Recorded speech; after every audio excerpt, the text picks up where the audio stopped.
जो विधि बस अस बनई संजोगु। श्री राम जय जय राम। आइए श्री रामचरितमानस से आगे की ओर बढ़ते हैं।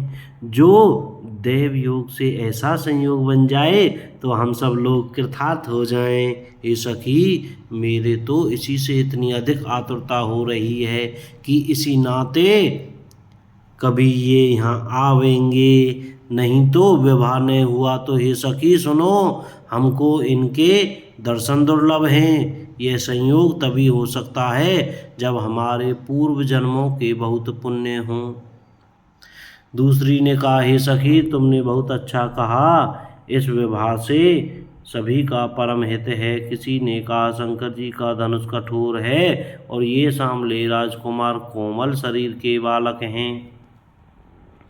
हे सयानी, सब असमंजस ही है। यह सुनकर दूसरी सखी कोमल वाणी से कहने लगी, हे सखी, इनके संबंध में कोई कोई ऐसा कहते हैं कि ये देखने में तो छोटे हैं पर इनका प्रभाव बहुत बड़ा है।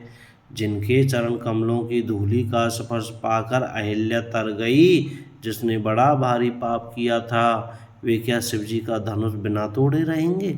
इस विश्वास को भूलकर भी नहीं छोड़ना चाहिए।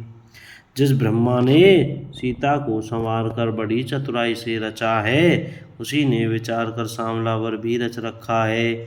उसके ये वचन सुनकर सब हर्षित हुई और कोमल वाणी से कहने लगी, ऐसा ही हो। सुंदर मुख और सुंदर नेत्रों वाली स्त्रियां समूह की समूह हृदय में हर्षित होकर फल बरसा रही हैं, फूल बरसा रही हैं। जहाँ तहाँ दोनों भाई जाते हैं वहाँ वहाँ परम आनंद छा जाता है। दोनों भाई नगर के पूरब ओर गए, जहाँ धनुष यज्ञ के लिए रंग भूमि बनाई गई थी। बहुत लंबा चौड़ा सुंदर ढाला हुआ पक्का आंगन था, जिस पर सुंदर और निर्मल वेदी सजाई गई थी।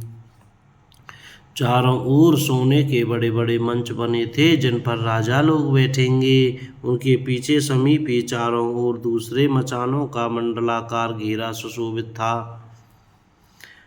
वह कुछ ऊंचा था और सब प्रकार से सुंदर था। वहां जाकर नगर के लोग बैठेंगे। उन्हीं के पास विशाल एवं सुंदर सफ़ेद मकान अनेक रंगों के बनाए गए हैं, जहाँ अपने अपने कुल के अनुसार सब स्त्रियाँ यथा योग्य जिसको जहाँ बैठना उचित है बैठकर देखेंगी। नगर के बालक कोमल वचन कह कहकर आदरपूर्वक प्रभु श्री रामचंद्र जी को यज्ञशाला की रचना दिखला रहे हैं। सब बालक इसी बहाने प्रेम के वश होकर श्री राम जी के मनोहर अंगों को छू लेकर शरीर से पुलकित हो रहे हैं और दोनों भाइयों को देख देख कर उनके हृदय में अत्यंत हर्ष हो रहा है। श्री रामचंद्र जी ने सब बालकों को प्रेम के वश जानकर यज्ञ भूमि के स्थानों की प्रेम पूर्वक प्रशंसा की। इससे बालकों का उत्साह, आनंद और प्रेम और भी बढ़ गया, जिससे वे सब अपनी अपनी रुचि के अनुसार उन्हें बुला लेते हैं और प्रत्येक के बुलाने पर दोनों भाई प्रेम सहित उनके पास चले जाते हैं। तो बोलो, हरे राम राम राम हरे हरे, हरे कृष्ण कृष्ण कृष्ण हरे हरे। जय जय श्री सीताराम। को गलती हो गई हो तो क्षमा करें। जय सिया राम।